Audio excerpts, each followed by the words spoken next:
रागादिरोगान् सततानुसक्तान् अशेषकायः प्रसृतान् शेषान् औत्सुक्यमोहारतिजान् जगान यो पूर्ववैद्याय नमोऽस्तु तस्मै यो पूर्ववैद्याय नमोऽस्तु तस्मै यो पूर्ववैद्याय नमोऽस्तु तस्मै।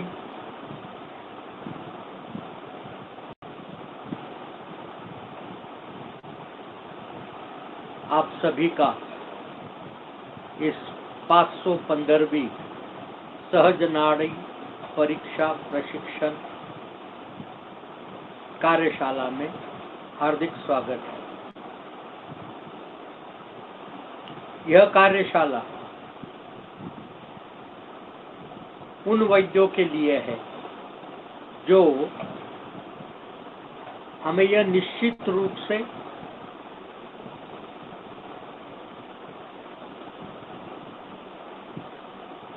समझते हैं कि वो इस कार्यशाला के माध्यम से नाड़ी परीक्षा न सिर्फ प्रशिक्षण पाने में परंतु उसका व्यवहार में उपयोग करने के लिए भी सक्षम होंगे।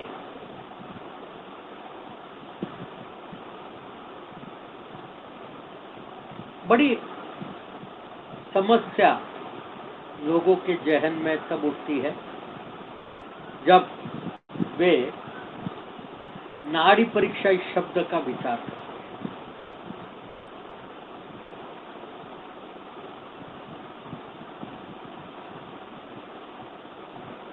मैं सभी से विनती करता हूं कि वे ये नाड़ी परीक्षा का मतलब क्या समझते हैं ये चार्ट में लिखें। भाई क्या समझते हो आप नाड़ी परीक्षा के माध्यम से?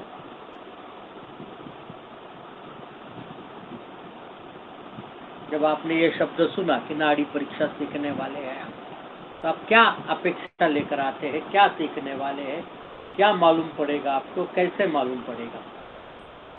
तो मुझे आपसे ये विनती है कि आप जरूर लिखें ये नाड़ी परीक्षा होती क्या है आपके जहन में।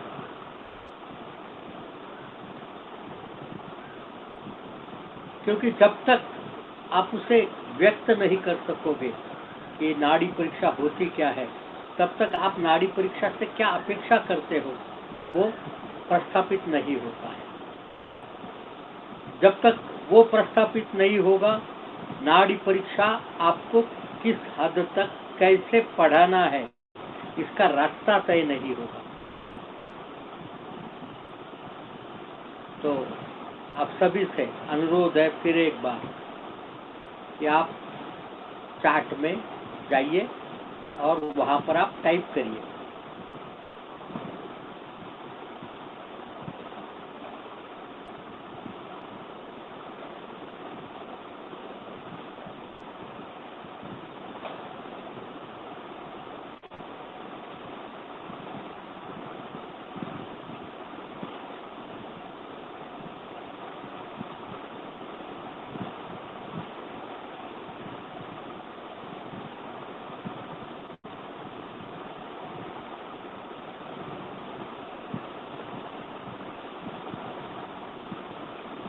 क्योंकि यह बड़ा महत्वपूर्ण है।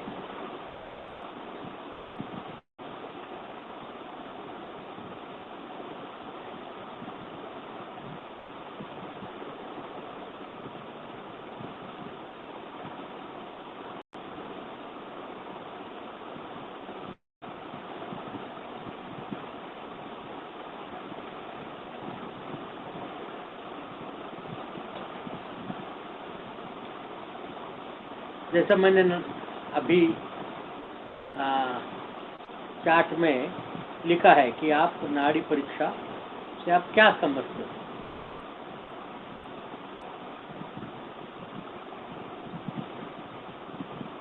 दृष्टि जी ने लिखा है कि नाड़ी परीक्षा से व्याधि के स्वरूप को समझा जा सकता है 3 उंगलियों के द्वारा। अब इसमें आपने दो शब्दों का प्रयोग किया, व्याधि और उसका स्वभाव, और उसके आगे जोड़ भी दिया है कि 3 उंगलियों। व्याधि क्या होती है? दोष दृश्य सम्मूर्छना जनित हो व्याधि। व्याधि शरीर की वो अवस्था है जो सामान्य रूप में नहीं होती, विकारो दोष दृश्य। अब व्याधि जब हम कहते हैं तो एक विशिष्ट अवस्था ध्यान में आती है जहाँ पर दोष दृश्य सम्मूर्छना है। और ये सम्मूर्छना कैसे होती है वो भी जानना बहुत जरूरी है। प्रकृतिता नाम ही दोषानाम शरीरे परिधावता यत्र संगाख वैगुण्या व्याधि तत्रोपजाते। अब वो व्याधि कहाँ निर्माण होती है ये बताता है, कैसे निर्माण होती है वो भी बताया हमने आपको। अब नाड़ी परीक्षा में आप 3 उंगलियां रखेंगे तो क्या व्याधि के स्वरूप को पहचान पाओगे? बड़ा अच्छा सवाल और प्रश्न आपने अपने आप को पूछा है। क्या हम इसे पहचान पाएंगे? इसका जवाब हाँ है। सिर्फ इसमें एक समस्या है, समस्या छोटी सी है कि वह व्याधि के स्वरूप को दर्शाएगा, व्याधि के नाम निर्देश को नहीं। मैं ये शब्द इसलिए इस्तेमाल कर रहा हूं कि बहुतों बार वैद्य यह गलतियां कर,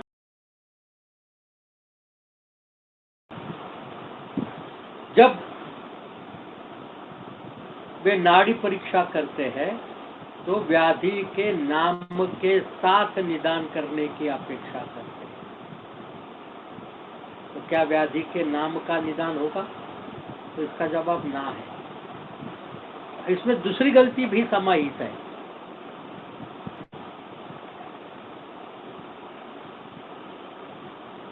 जब हम व्याधि की बात करते हैं तो हमारे जहन में व्याधियां आती है।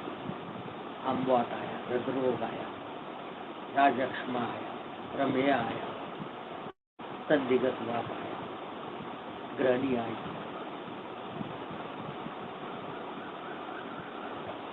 क्या नाड़ी परीक्षा से इन नामों से अवगत हुआ जा सकता है? तो ये सैद्धांतिक दृष्टया नहीं। प्रात्यक्षिक में जैसे जैसे आप अभ्यास करोगे और नाड़ी के विविध स्तरों को समझने में सक्षम हो जाओगे, तब इस व्याधि तक पहुंचने का समय अल्पकालीन होगा। यहाँ पर मैं बड़ा अच्छा उदाहरण देना चाहता हूँ। अब 100 की नोटों की बंडल है और उसे एक साथ स्टेपल करते हैं। आप सबसे पहले नंबर 1 की नोट को छेद करते हैं, तो उसके बाद नंबर 2, उसके बाद नंबर 3। ऐसा हो ही नहीं सकता कि आप 57वीं नोट को स्टेपल कर रहे हो और बीच वाले 56 में से कुछ नोटा छोड़ देंगे, असंभव है। तो ये एक के बाद एक होने वाली प्रक्रिया है। अंत में आपको दिखता क्या है? बंडल। और ये समय अत्यल्प होने के कारण से हमें लगता है कि हमने एक साथ ये 100 नोटों को एक साथ स्टेपल किया। तो नाड़ी परीक्षा से निदान की प्रक्रिया यह ऐसी स्टेप वाइज है, और इस स्टेप वाइज होने वाली प्रक्रिया को हमारे अभ्यास से हम तीव्र गति से कर सकते हैं। तो हमें अंतिम निदान ऐसा मिल सकता है कि हाँ, ये निदान है, पर संभवतः वैसे होता नहीं है। यह हमें रोगों की, व्याधि की अवस्था के साथ लेके जाता है। ये हुई आपके उत्तर का जवाब। ये हुआ आपके उत्तर का जवाब। परंतु क्या यह प्रश्न का सही उत्तर है? तो उसका जवाब है ना। इसमें आपने नाड़ी परीक्षा से अपेक्षा व्यक्त की है। नाड़ी परीक्षा क्या होती है इसके बारे में आपकी संकल्पना इस उत्तर से स्पष्ट नहीं होती। तो क्या होनी चाहिए संकल्पना?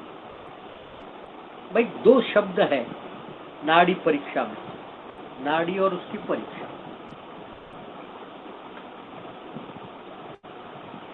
बड़ी साधारण, सरल और सहज बात है। यह परीक्षा नाड़ी की है, बस बात इतनी सी है कि ये परीक्षा हम नाड़ी की करते हैं। तो नाड़ी पे उंगलियां रखिए और बताइए, इस नाड़ी पर उंगलियां रखने के बाद हमें परीक्षा करनी है। जैसे हमने जलेबी का टुकड़ा मुंह में रखा तो पहले उसका क्रिस्पीनेस ध्यान में आया, क्रंच आया, उसकी तले की परिणाम कारकता समझ में आई। उसके बाद अंदर से जो रस निकल रहा है उसका स्वाद आया। उसके साथ में जो भी केसर इलायची पड़ी होगी उसका स्वाद आया। तो ये परीक्षा हो गई जलेबी की। अब हम जब नाड़ी पे परीक्षा करते हैं, हम परीक्षा किससे करते हैं? आपने बड़ा सही लिखा है, 3 उंगलियों से। तो 3 उंगलियों से क्या करेंगे हम उसे?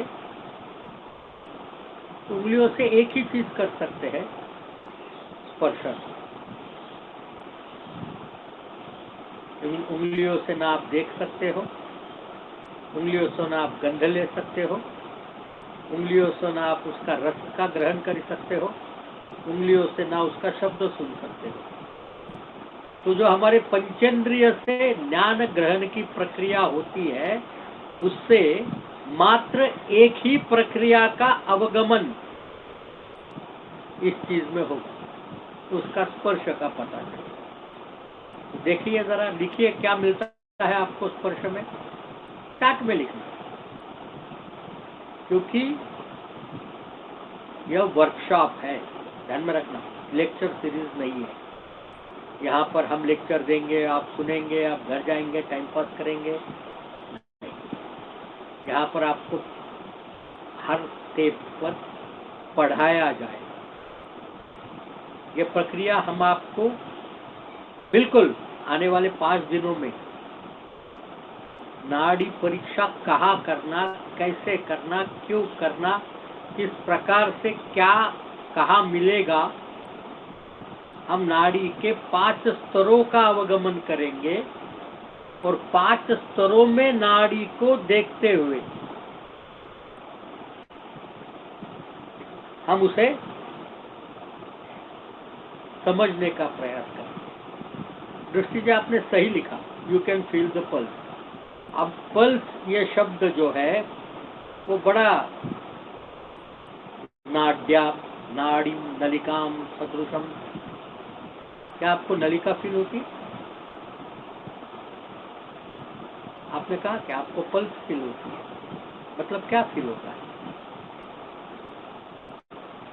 या तो वो ट्यूब है या तो फिर वो स्पंद है। दोनों में से क्या महसूस होता है? उंगलियां नाड़ी है। You cannot feel any way. Wonderful. So what you feel, क्या मिलता है आपको? बड़ी बारीकी से नाड़ी परीक्षा करना आसान है, हमारी अपेक्षाएं उसे मुश्किल कराती है। हमें नाड़ी में स्पंद महसूस होता है। अब एक बात और देखिए गौर से, नाड़ी पे उंगलियां रखनी चाहिए आपने। क्या ये स्पंद, आपको जो स्पंद मिल रहा है, वो एक सामयिक तीनों उंगलियों पे मिल रहा है कि अलग अलग समय में मिल रहा है?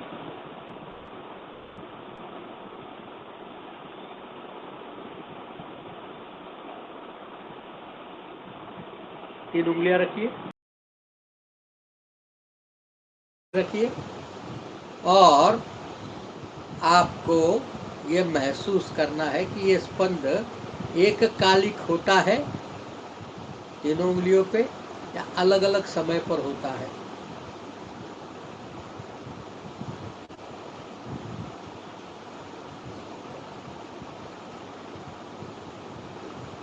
नहीं, आप प्रश्न को समझ नहीं रहे।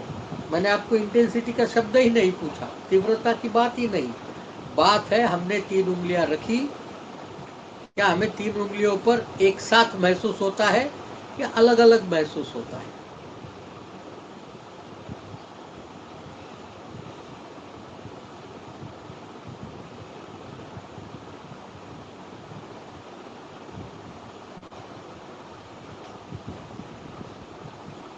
इंटेंसिटी को बाद में देखेंगे। पहले तो ये फील जो है, क्या वो सिंक्रोनस है या नॉन क्रोनस है? अच्छा, थोड़ा सा टाइम गैप है। ओके, अब ये मुझे बताइए, ये टाइम गैप में सबसे पहला स्पंद कहाँ लगता है? रिंग फिंगर में, मिडिल फिंगर में या इंडेक्स फिंगर में?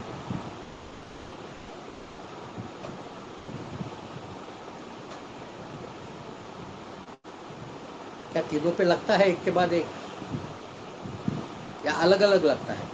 कभी रिंग पे लगा, कभी इंडेक्स पे लगा, कभी मिडल पे लगा, कभी फिर से इंडेक्स पे लगा, फिर रिंग पे लगा, कभी मिडल पे लगा, या अलग अलग लगता है?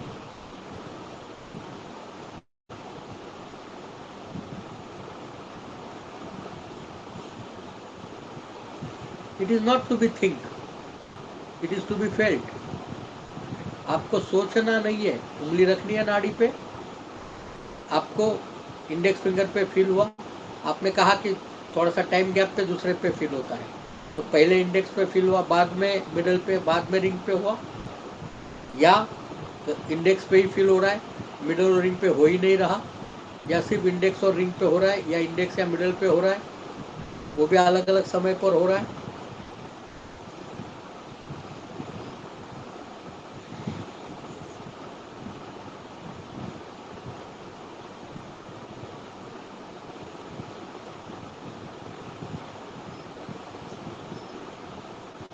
ये सीक्वेंस में हो रहा है आपको, पहले इंडेक्स में, फिर मिडल में और फिर रिंग में। और एक बार देखिए, तीन चार बार देखिए, फिर से महसूस करिए, क्या यही सीक्वेंस मिलता है?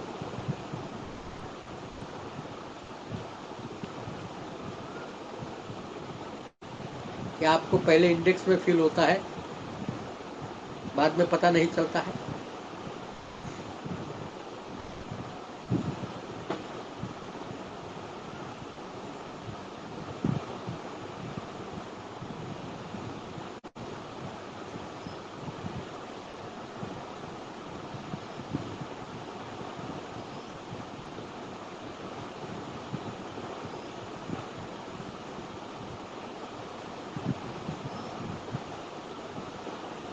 टेक्निकली देखे, ऐसा होना नामुमकिन है। तो यही यही बात जो है, वो नाड़ी परीक्षा को सबसे अलग करती है। नाड़ी परीक्षा में हमें जरूरत है यह महसूस करने की, इस स्पर्श को महसूस करने की। और इसीलिए नाड़ी परीक्षा को चरक, महर्षि चरक कहते हैं कि यह स्पर्श विज्ञान है। बहुत लोगों में ये गलत फहमी है कि नाड़ी परीक्षा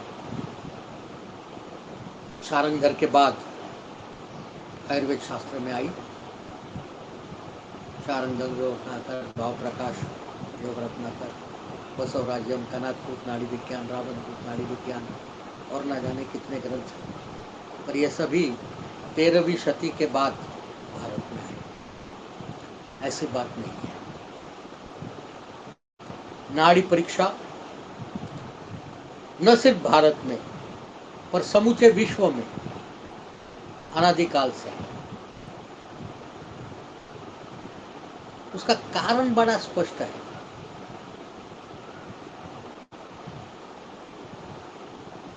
क्योंकि अगर सामने पड़ा हुआ व्यक्ति जीवित है या मृत है, इसका निर्धारण करना है,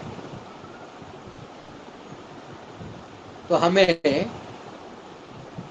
नाड़ी का ही सहारा लेना पड़ता था। और ये वेद काल से डॉक्यूमेंटेड है। इयम अस्य धम्यते स नाड़ी, इयम अस्य धम्यते स नाड़ी, साच जीव साच। ऋग्वेद का, ऋग्वेद का अनुमानित काल, क्योंकि काल पता नहीं है, पर अनुमानित काल ईसा के पूर्व 20,000 वर्षों का है।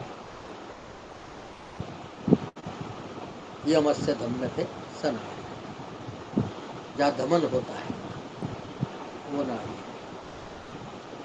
बड़ी महत्वपूर्ण बात है, इसे गौर से समझना बहुत जरूरी है। क्योंकि नाड़ी परीक्षा का मतलब क्या,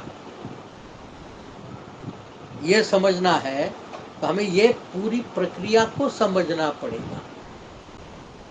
और यही बात हमें ग्रीक और रोमन मेडिसिन में मिलती है। He is not pulsating, he is dead. So the linkage between pulsation and life was very well known to mankind. Absolutely, everybody was aware about it, what it is.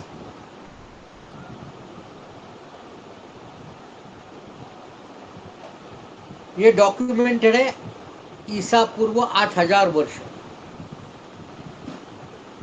यानी चरक के भी 7-7,500 वर्ष पूर्व। क्योंकि हम मानते हैं चरक का काल ईसा पूर्व 500 में था।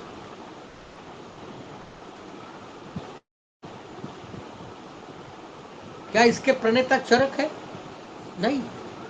अग्निवेश कृते तंत्रे चरक प्रति संस्कृते हम कहते हैं। मतलब अग्निवेश ने अगर संहिता में लिखा होगा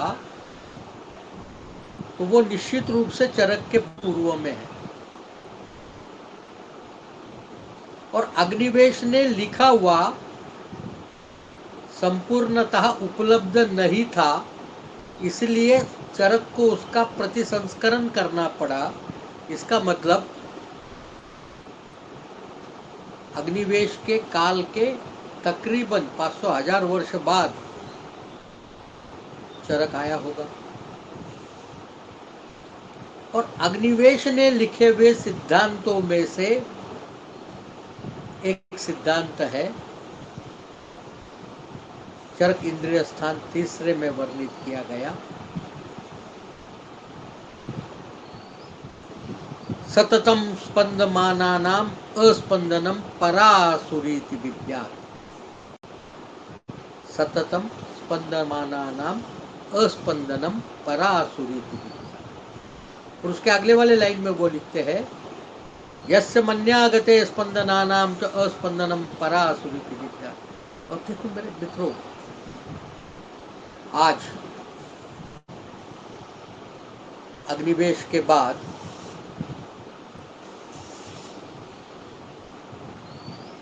3,000 वर्ष के ऊपर का समय निकल गया है। आज भी अगर हमें कोई बेहोश व्यक्ति मिलता है और हमें आशंका है कि वो जीवित है कि नहीं है, तो आज भी मन्यागते, जिसकी व्याख्या करते हुए चक्रपाणी कहता है गलत पार्श्व में स्थित, हमें गलत पार्श्व स्थित स्पंदन को देखने की आवश्यकता पड़ती है।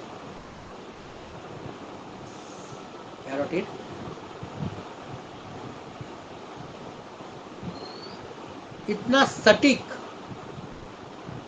जीवित लक्षणा इस स्पंदमान नाड़ी का वर्णन अग्निवेश ने किया है।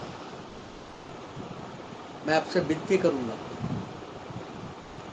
आप लोगों ने चरक सूत्र स्थान 30,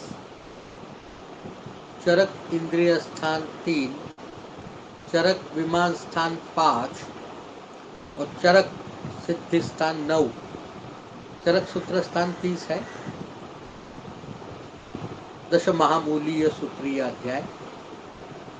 चरक इंद्रिय स्थान 3 है। परिमृशनीय इंद्रियाध्याय। चरक विमान स्थान 5 है। स्त्रोतो विमानीय अध्याय। चरक सिद्धि स्थान 9 है। त्रिमर्मीय सिद्धि अध्याय।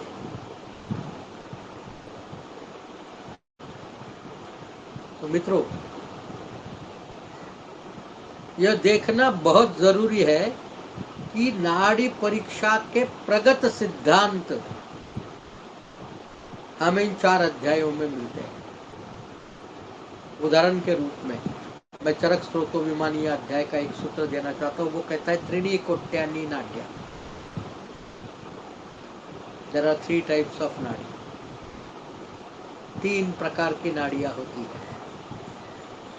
माना दमन्या, श्रवणा स्तोतांसी, सरनाथ सिरा। माना दमन्या। अब ये धमनी कहाँ से निकलती है? तो चरक सूत्र स्थान दश महामूलीय सूत्रीय अध्याय में वो कहते महामूल, जो महास्त्रोतस है, स्त्रोतसों का महामूल जो हृदय है, हृदय से ऊर्ध्व 10 और अध 10 धमनियां निकलती है। शब्द भी ध्यान में रखना, धमनियां निकलती है। और ये धमनियां इसलिए है कि वो धमन करती है। उसके बाद में आता है स्त्रोतस। परिणाम आपद्यमानानाम धातुनाम अभिवहन्ति सस्त्रोतांसी या श्रवणात् स्त्रोतांसी। और फिर से सरनाथ सिराहा, ये महामूल तक वापस लेके जाने वाली सिराए है। अगर स्पष्ट रूप से कहूं मैं तो ये निश्चित रूप से कार्डियोवैस्कुलर सिस्टम का डिटेल्ड वर्णन है। और ये धमनियां क्या काम करती है? तो रस से लेकर ओज तक के धातुओं को लगने वाले पोषक पदार्थ को हृदय द्वारा पूरे शरीर में निःसृत करने का काम यह धमनी करती है।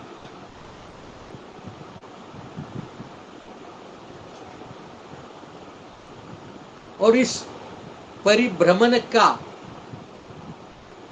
मूल कारण हृदय में होने वाला स्पंद है, आकुंचन प्रसरण है।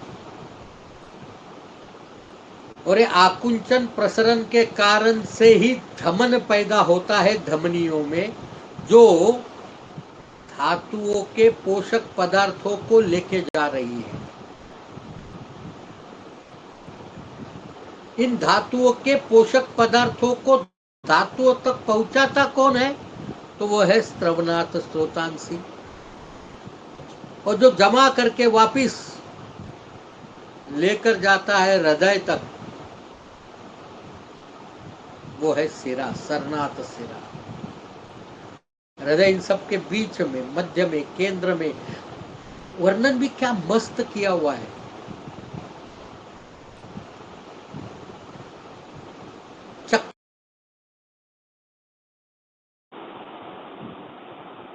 चक्र नेमी आरावत, यानी पहिए के बीच में जो गट्ठा होता है, वहां से ये आरे निकलते हैं, वैसा। यानी हृदय से निकलने वाली, हृदय तक पहुंचने वाली सभी नलियों का वर्णन हमें माना दमन्या, श्रवणा स्तोतांसी, सरनाथ सिरा में मिलता है। और ये दमन का कारण भी मैंने आपको बताया। अब यहाँ पर जब उस पोषक तत्व का परिभ्रमण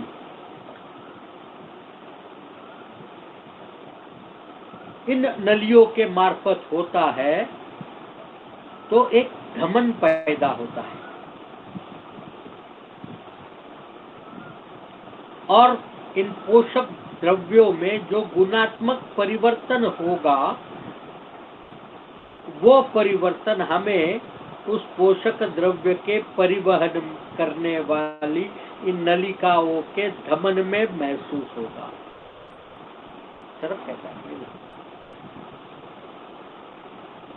तो नाड़ी परीक्षा के मूल सिद्धांत पर अगर हम आते हैं तो हमें परीक्षा मात्र इस धमन करने वाले नलिका में होने वाले, फिर से एक बार उंगली रखो, आपने कहा कि आपको कोई न ट्यूब महसूस नहीं होती है, कोई वेसल महसूस नहीं होती है, मात्र दमन महसूस होता है। फिर से एक बार देखिए,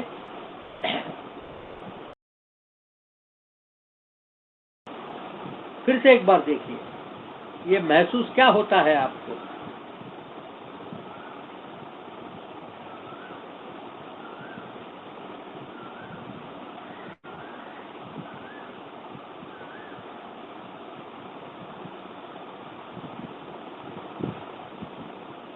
क्या महसूस होता है? दमन, और वो भी एक सामयिक नहीं, किंबहुना आप उसका सीक्वेंस आइडेंटिफाई भी नहीं कर सकते।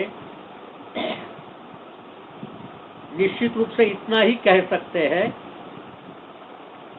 यह अलग अलग परिमाणों के साथ है। देखो, यानी नाड़ी परीक्षा करनी है, इसका मतलब हमें 3 उंगलियों के द्वारा, जैसा आपने लिखा, इस धमन का परीक्षण करना पड़ेगा। बड़ी मजे की बात है ये। क्या होता है, हम नाड़ी परीक्षा करने की अपेक्षा करते हैं और नाड़ी पे उंगली रखकर हम उस धमन की परीक्षा नहीं करना चाहते। हम तो उससे परिणाम मिलने वाले,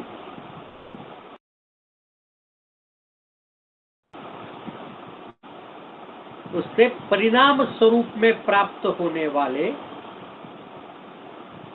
दोष स्थिति की या व्याधि की जानकारी को ही नाड़ी परीक्षा समझते हैं, जो सर्वथा गलत है। परीक्षा इंद्रिय के द्वारा प्राप्त ज्ञान, परिईक्ष, इक्ष का मतलब इंद्रिय, इंद्रिय से जो हम अवगत करते हैं वो। हम बड़ा व्यवहार में शब्द इस्तेमाल करते हैं, नाड़ी देखी, नाड़ी देखी, नाड़ी दिखा के आए, रुग्ण की नाड़ी देख कर आए। देखते हैं क्या? देखो जरा, नाड़ी दिखती है आपको? बताओ मुझे, दिखती है क्या? चश्मा वश्मा लगाना है तो चश्मा लगा कर देखो। और क्या है, दिखती है क्या? देखो मुझे, आपको से दिखते हैं ना, इसकी नाड़ी दिखती है, जरा लिखो तो सही, नाड़ी दिखती है कि नहीं दिखती है?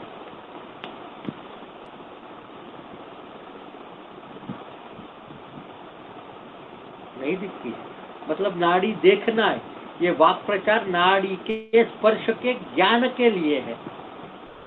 नाड़ी को ना गंध होता है, शब्द होता है क्या? हम कान से नहीं सुन सकते, नाड़ी यंत्र के माध्यम से सुन सकेंगे। हमारे यंत्र के उसका स्वाद होता है क्या? तो नहीं। आपने किसी वैद्य को देखा है नाड़ी को स्वाद चखते हुए, या सुना भी है कि नाड़ी चखी? नहीं।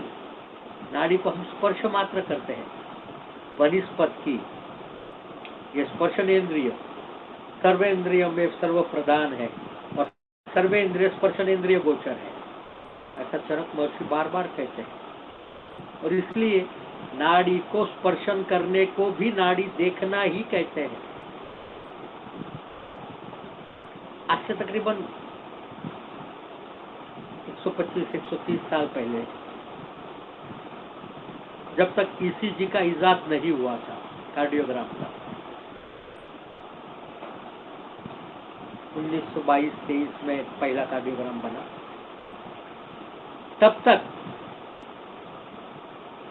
हृदय के क्रियाकलाप को समझने का एकमात्र साधन दुनिया में किसी भी चिकित्सक के पास, न सिर्फ आयुर्वेद के, दुनिया के किसी भी चिकित्सक के पास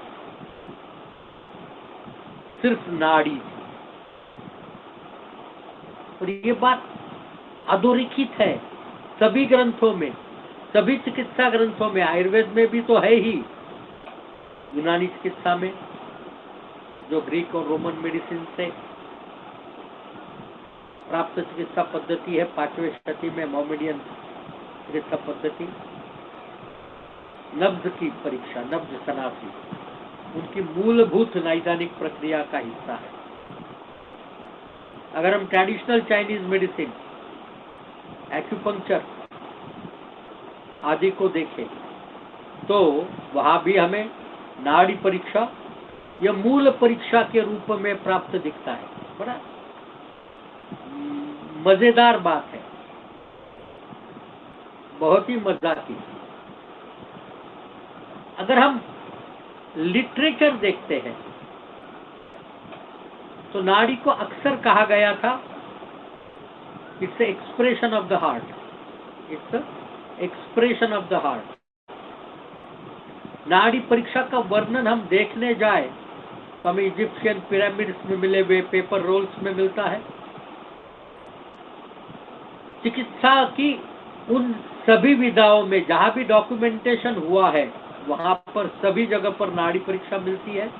और जहां डॉक्यूमेंटेड नहीं है ऐसे सभी फोकलोर मेडिसिन में, whether it is from the deep forest of Amazon or whether it is from the deep Siberia,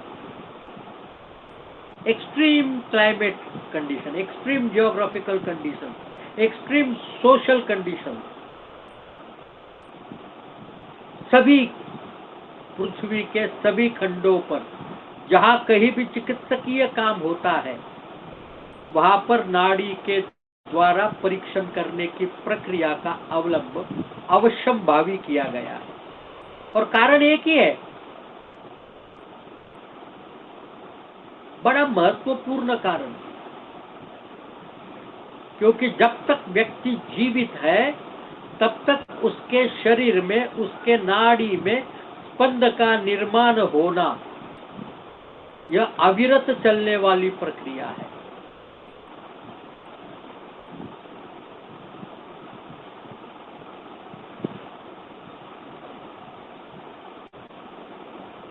और इसीलिए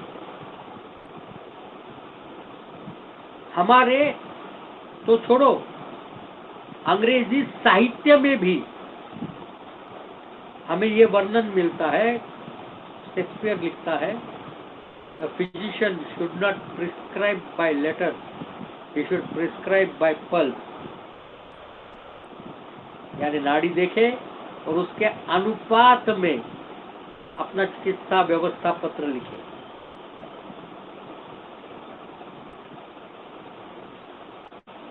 बहुत ही सटीक शब्द।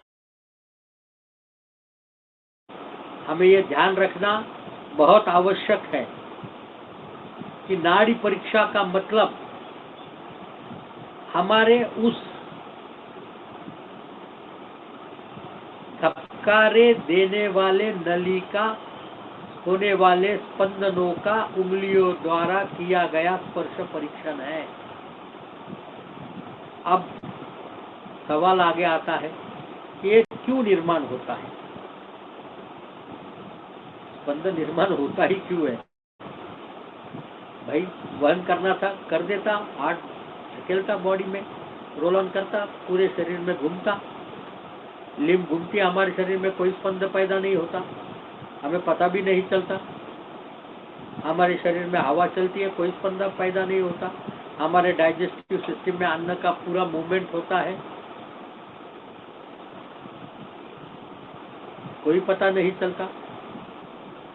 हमारी यूरिन की निर्मित अनवरत है, हमें कोई पता नहीं चलता जब तक कि उसमें बिगाड़ न हो।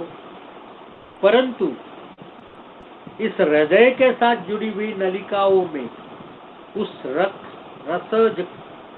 से संबंधित पोषण द्रव्यों को लेके जाने वाले नली में होने वाले अनवरत स्पंद को बिल्कुल पता चलता है।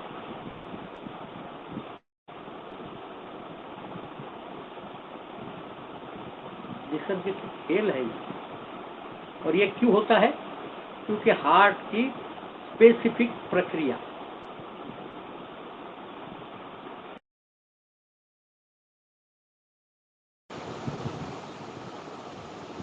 हार्ट की मूवमेंट जो है वो एक बड़ा स्पेसिफिक है। बिल्कुल दृष्टि जी आपने सही लिखा कि ये हृदय जो है ये जो फेंकता है खून अंदर, उस खून के कारण से यह स्पंदन निर्माण। पर यह सिर्फ खून के कारण से होता है, इसमें थोड़ी सी समस्या है। मैंने एक ग्रुप में एक वीडियो शेयर किया था, वेवफॉर्म क्रिएशन वीडियो। शायद आपने देखा क्या उसे कि नहीं देखा? एक वीडियो मैंने सवेरे शेयर किया था, आपने देखा या ना देखा?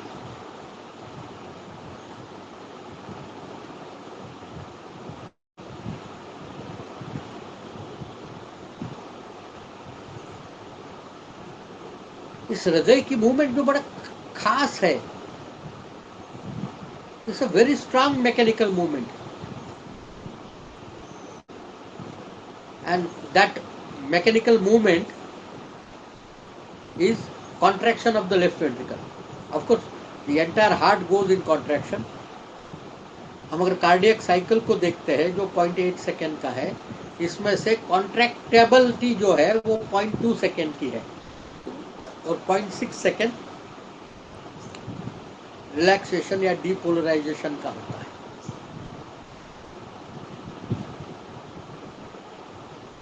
और ये कॉन्ट्रैक्टिबिलिटी भी डबल लेयर्ड है।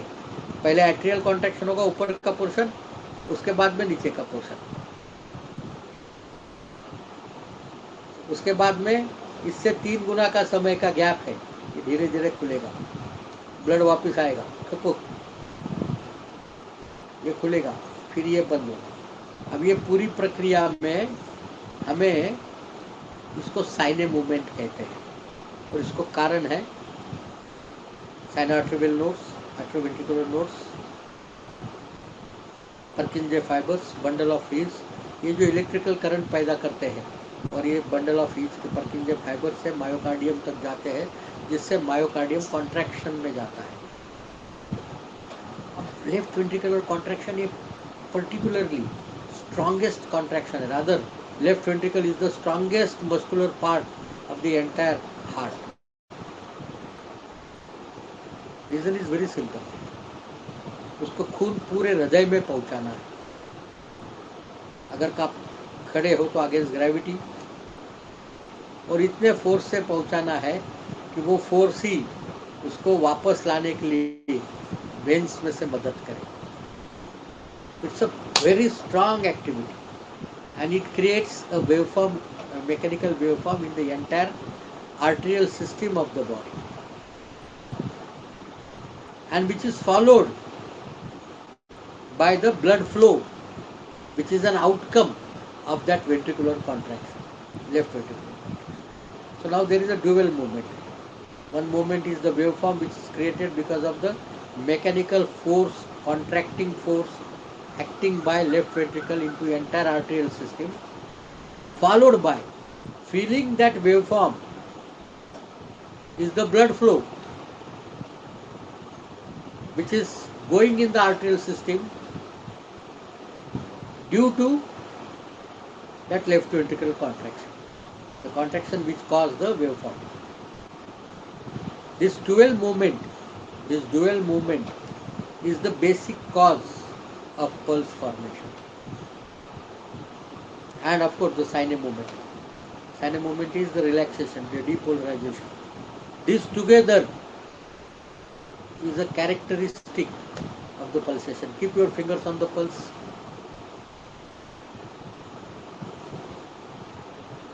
If you can count 72 in a minute, means you are counting 72 times into 0.2 second pulsation and 72 times the gap of 0.6 second. Just feel it.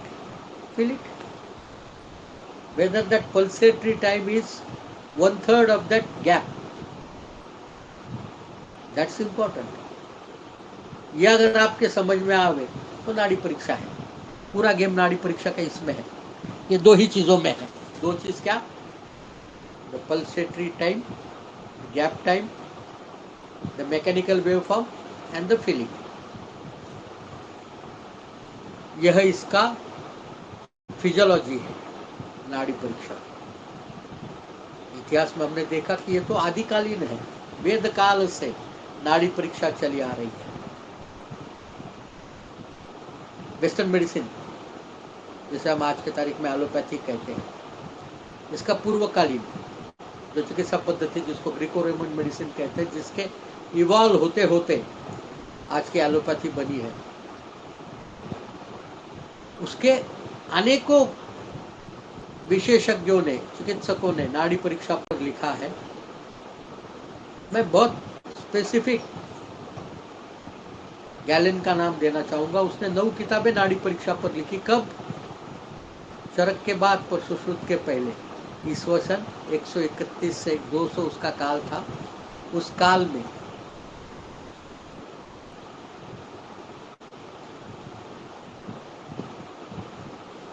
Dushti, you have pointed out one thing. The gap is noticeable, 100% noticeable, but now you have to feel the pulsatory time and the gap time. Click time and the gap time. Click, gap, click, gap, click, gap, click, gap, click, gap. So that is the crux of Nadi Pariksha.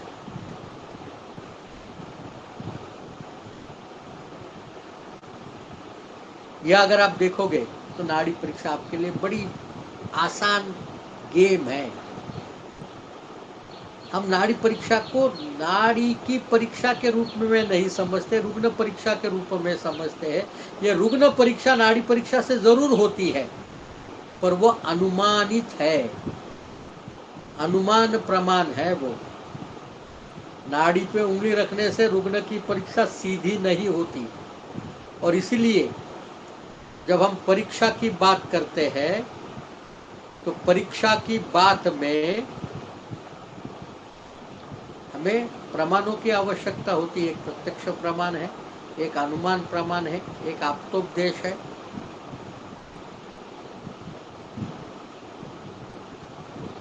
हम आप्तोपदेश से जानने का प्रयास करते हैं। प्रत्यक्ष में हम क्या महसूस करते हैं? तो स्पर्श, स्पंद का स्पर्श।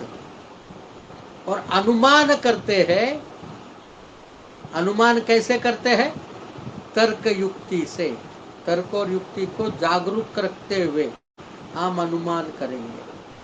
बड़ी मजेदार एक फैक्ट बताकर मैं आपको रिक्वेस्ट करूंगा कि आप जूम मीटिंग को ज्वाइन करिएगा, क्योंकि हम डुअल क्लास चलाते हैं। इसमें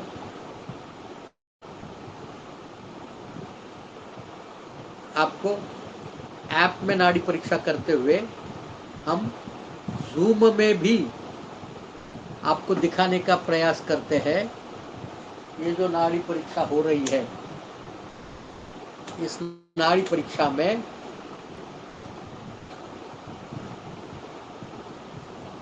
एक एक स्टेप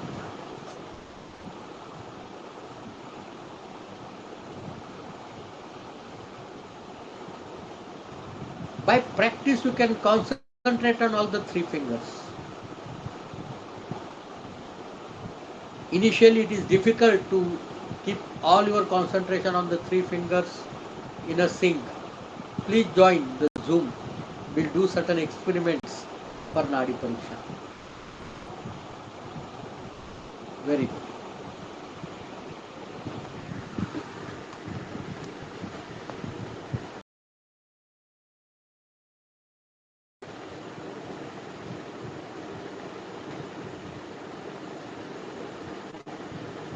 क्या आप मुझे देख सकते हैं क्या? Yes sir. Very good. आपका वीडियो ऑन करिए।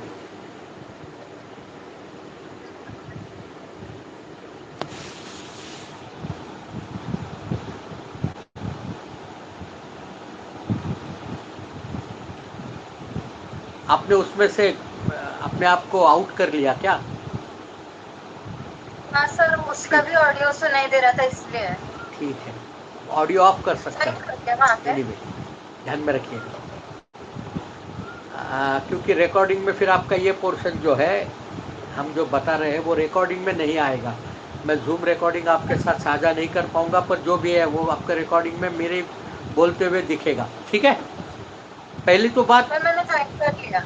ठीक है, पहली बात तो आपको ये देखना है कि नाड़ी देखते कहाँ है, कहाँ देखते हैं नाड़ी? रेडियल आर्टरी पे। रेडियल आर्टरी पे देखते हैं, और कहीं नहीं देखते। मतलब देखते हैं, लेकिन नाड़ी परीक्षा की बात हो तो रेडियल आर्टरी पे देखते हैं। मतलब मैंने बड़ी वैद्यों को ऐसे देखा। बड़ी महत्वपूर्ण बात समझिए आप। नाड़ी परीक्षा करने के शास्त्र में अलग अलग जगह दी है। भारत में मूलभूत 4 नाड़ी परीक्षा की प्रक्रिया है: शिव नाड़ी, नंदी नाड़ी, अगस्त्य नाड़ी और सांख्य नाड़ी। शिव नाड़ी हिमालयन रेंज में जो तिबेटियन या चाइनीज नाड़ी परीक्षा है उसको शिव नाड़ी के रूप में देखा जाता है। नॉर्थ ईस्टर्न बंगाल के आगे वाले इलाके में जो नाड़ी परीक्षा होती है वो नंदी नाड़ी। अब ये नंदी शिव का वाहन नंदी वाला तो नहीं है, कोई नंदी नाम का कोई वैद्य रहा होगा जिसकी नाड़ी परीक्षा है वो है। सदर्न इंडिया में अगस्त्य नाड़ी परीक्षा होती है, और बाकी समूचे भारत में सांख्य नाड़ी परीक्षा होती है। जो नाड़ी परीक्षा मैं आपके साथ साझा करता हूँ, जो सहज नाड़ी परीक्षा हम जिसे कहते हैं, वो सांख्य नाड़ी का ही एक एक्सटेंशन है। सांख्य नाड़ी के तकरीबन 30, 25, 50 वेरिएशंस अलग अलग जगह पर लोग करते हैं। जैसे कोई लोग 1 उंगली से देखते हैं, कोई 2 उंगली से देखते हैं, कोई 3 उंगली से देखते हैं, कोई 3 उंगली से एक ही लेवल पे देखते हैं, कोई 3 उंगली से 2 लेवल पर देखते हैं, कोई 3 उंगली से 3 लेवल पर देखते हैं, कोई 3 उंगली से 5 लेवल पर देखते हैं। जैसे हम लोग सीखते हैं सहज नाड़ी परीक्षा में 5 लेवल। कोई लोग हैं जो इसको ही 7 लेवल में देखते हैं। कोई हर उंगली को अखंड उंगली पकड़ कर देखता है, कोई इसके 3 हिस्से करता है, कोई इसके 4 हिस्से करता है, कोई इसके 5 हिस्से करता है, कोई इसके 9 हिस्से करता है। उंगलियां वही है, देखने का नजरिया अलग अलग है। उंगली तो बदलने वाली नहीं है, ना नाड़ी बदलेगी, पर उसको देखने का नजरिया अलग होगा। तो एक छोटा सा प्रयोग करते हैं। आपको करना क्या है, हम ये मानते हैं कि अंगुष्ठ मूल के नीचे नाड़ी देखनी चाहिए, इतना तो पता है। क्या यहाँ नाड़ी लगती है क्या? देखो जरा, नहीं महसूस होता है, थोड़ा सा दबाने पर। थोड़ा थोड़ा तो महसूस होगा। ये जो पॉइंट है ना, हाँ। यहाँ अगर आपका अंगूठा रखोगे, अंगूठा दबाने की जरूरत नहीं है, धीरे से रखना सेंटर पॉइंट पर, तो स्पंद बड़ा अच्छा महसूस होता है। कुछ लोग इसको गुरु नाड़ी कहते हैं।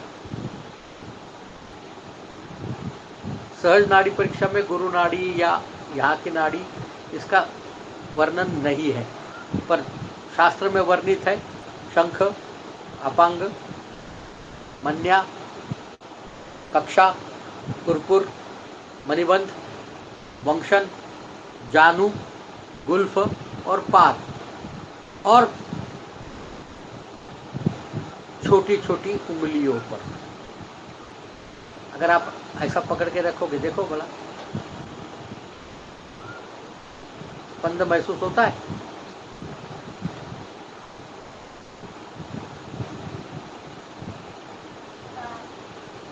बहुत लाइट है। राइट, स्पंद महसूस होता है या ना? हाँ या ना?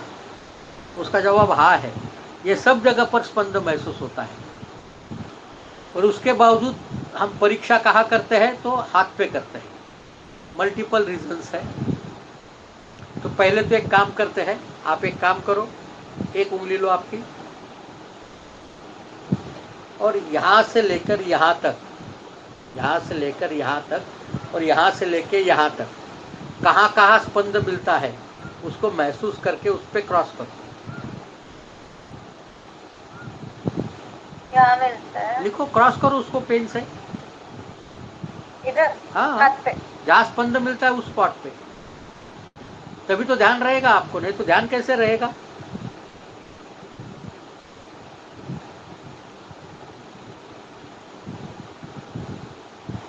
जहां जहां भी स्पंद मिलता है मार्क करो और पूरे इस पे देखो, और दबाने का उतना ही, जितना यहाँ जितना दबाया ना आपने उतना ही दबाना है, और उससे ज्यादा ऐसा ढूंढने को जाने का नहीं। यहाँ कैसे आराम से नाड़ी में स्पंद मिला, मार्क किया, उतना ही दबाओ सब जगह पर, यहाँ से यहाँ तक।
सर ये बस इतने से पोर्शन में मिलता है। आपने यहाँ भी दिखाया है मुझे, आपके छोटे उंगली के नीचे, हाँ यहाँ नहीं छोटे उंगली के नीचे, हाँ वहाँ एक बार फिर से हाथ लगा कर देखो स्पंद मिलता है क्या।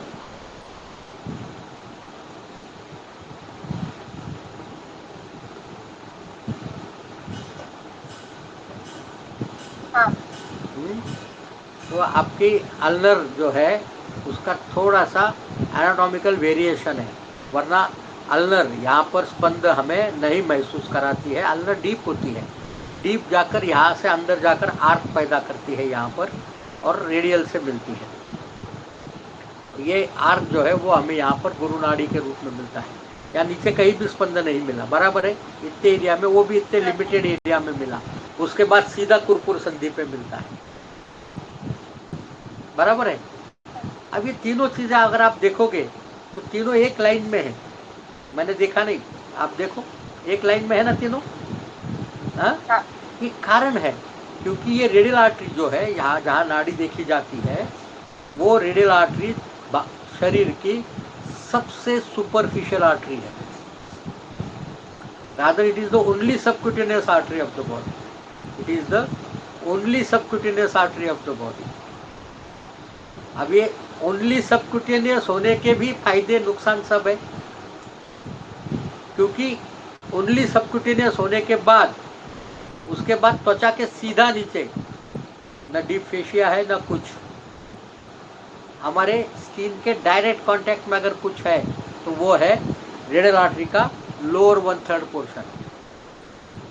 एंड दैट इज वाई दुनिया में जहाँ भी नाड़ी परीक्षा की जाती है वो यहीं पे की जाती है। एक तो हमें जगह मिलती है, हमारी 3 उंगलियां रखनी है तो हमें 40 mm की जगह चाहिए। आप मार्क करो आपके उंगलियां, ऐसे रखना पेपर पे, 2 मार्किंग करना और देखना डिस्टेंस कितना आता है, बाद में देखना शांति से।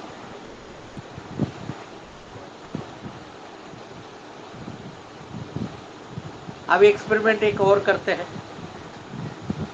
आपने एक उंगली रखना है जहां पर अच्छा स्पंदन मिलता है, वहां पर रखिए आपने, स्पंद मिलता है वहां पर, बढ़िया। हाँ अब उसी पे ध्यान देना है, आपको ध्यान सिर्फ आपके तर्जनी पे रखना है, बाकी उंगलियों पे नहीं रखना। क्लियर? अब उसके बाजू में दूसरी उंगली रखो, आपका ध्यान सिर्फ तर्जनी पे होना चाहिए। क्या जो पहले स्पंद आ रहा था वही स्पंद अभी है कि बदल गया? नहीं, आपने तर्जनी रखो, निकालो दूसरी उंगली बाजू को, सिर्फ तर्जनी रखो, तर्जनी को हिलाना नहीं, एक थोड़ा नीचे रखना पड़ेगा, वहां पर स्पंद मिलता है, वहां पर, हाँ जहाँ मिलता है स्पंद आपको वहीं पे। हाँ अब आपका ध्यान सिर्फ तर्जनी पे होना चाहिए, मध्यमा पे उंगली रखो, फिर देखना तर्जनी पे पहले मिलने वाला स्पंद और मध्यमा रखने बाद मिलने वाला स्पंद एक जैसा है कि अलग अलग है? अलग अलग है। अब तीसरी उंगली रखो उसके नीचे, मध्यमा के नीचे अनामिका, एक बार फिर से बदल गया। हाँ। बात समझो, यानी एक उंगली से स्पर्श करेंगे। अभी हटाओ उंगलियां, ये दूसरा एक्सपेरिमेंट है, ये दिमाग में रखना। क्योंकि हम एक उंगली रखते हैं तो जो स्पंद मिलता है, दूसरी उंगली रखने के बाद वो स्पंद में बदला हुआ, तीसरी उंगली रखने के बाद और एक बार बदला हुआ। इसका कारण है हिमोडायनेमिक। ये जो फ्लूइड मैकेनिक्स है वो ये अल्ट्रेशन कराता है। पर इसलिए नाड़ी परीक्षा करते वक्त अभी एक काम करो, एक उंगली रखो।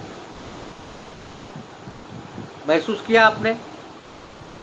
हाँ। अब जहां दूसरी उंगली रखी थी वहां तर्जनी रखो, फिर से जहां दूसरी उंगली रखी थी वहां तर्जनी रखो, फिर से महसूस करो। फिर तीसरी उंगली रखो, जहां तीसरी उंगली रखी थी वहां पर ये तर्जनी रखो। अब पहले मिलने वाला स्पर्श और ये मिलने वाले स्पर्श में अब तीनों जगह पर एक जैसा स्पर्श मिलता है। हाँ। ये भी ध्यान में रखना। तो नाड़ी परीक्षा करने के लिए नाड़ी की परीक्षा के सभी गुण समझने पड़ेंगे। हम नाड़ी की परीक्षा छोड़कर बाकी सब सीखना चाहते हैं, तो वहां प्रॉब्लम है।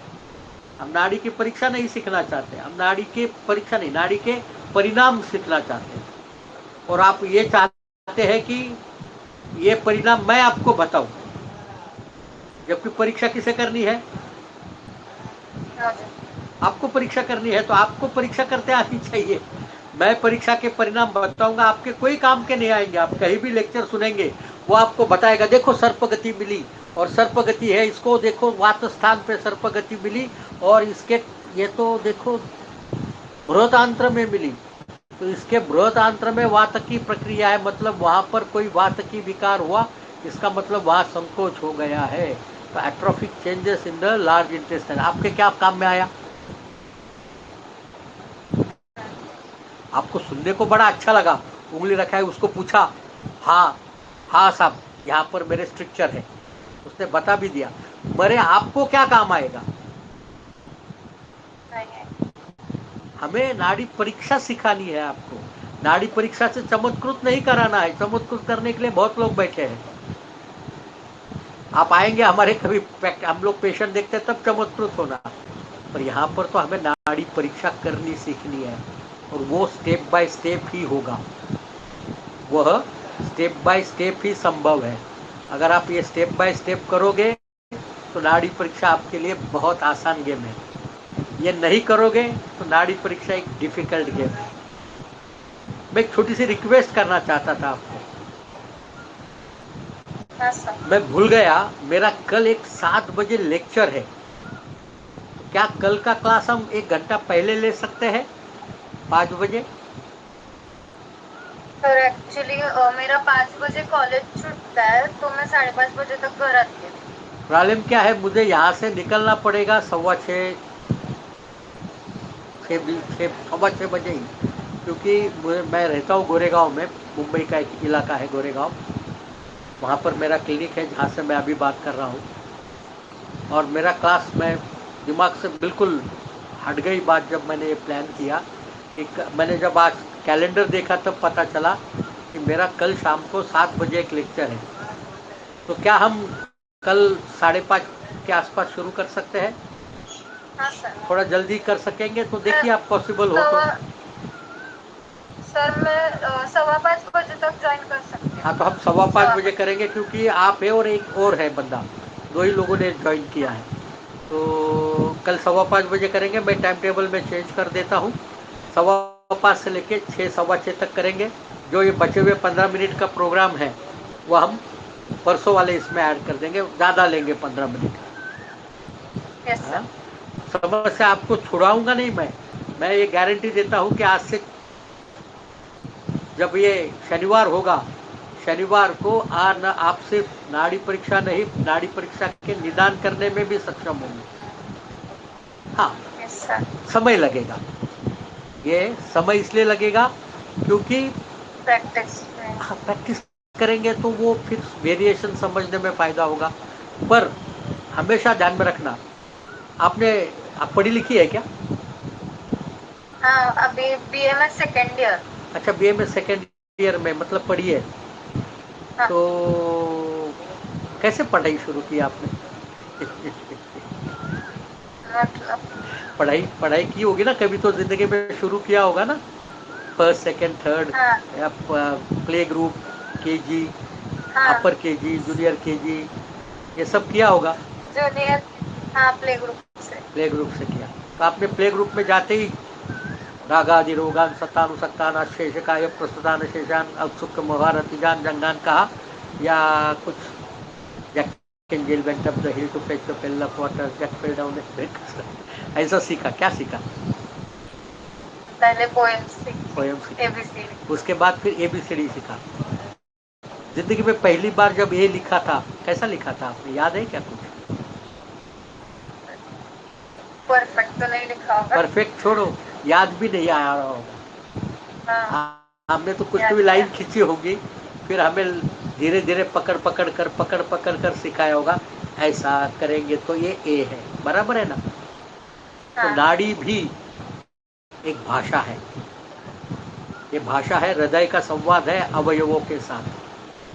तो इस भाषा के अल्फाबेट्स हैं, वो अल्फाबेट्स अगर सीखेंगे तो भाषा लिखना सीखेंगे आप। अल्फाबेट नहीं सीखेंगे तो कभी लिखते नहीं आएगा, सुनते आएगा, लिखते नहीं आएगा। तो नाड़ी को सीखना है तो इन अल्फाबेट्स को सीखना पड़ेगा। तो आपको आज का होमवर्क है, आपने 3 उंगलियां रखी, हाँ। बराबर है, रखो।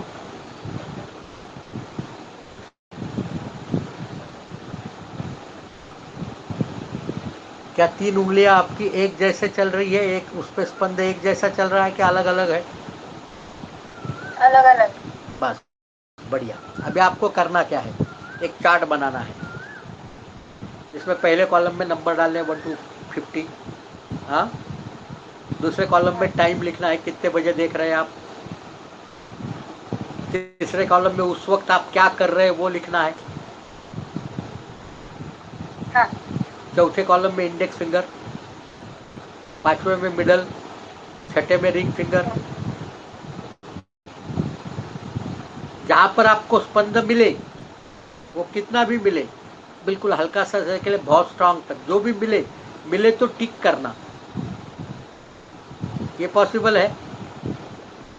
और उसके हाँ बाद में आखिरी कॉलम में आपने सबसे ज्यादा स्पंद कौन से उंगली पे, इंडेक्स, मिडल या रिंग पे मिलता है, वो लिखना है। ठीक है, ये पॉसिबल है, 50 हाँ। बार करना है इसे।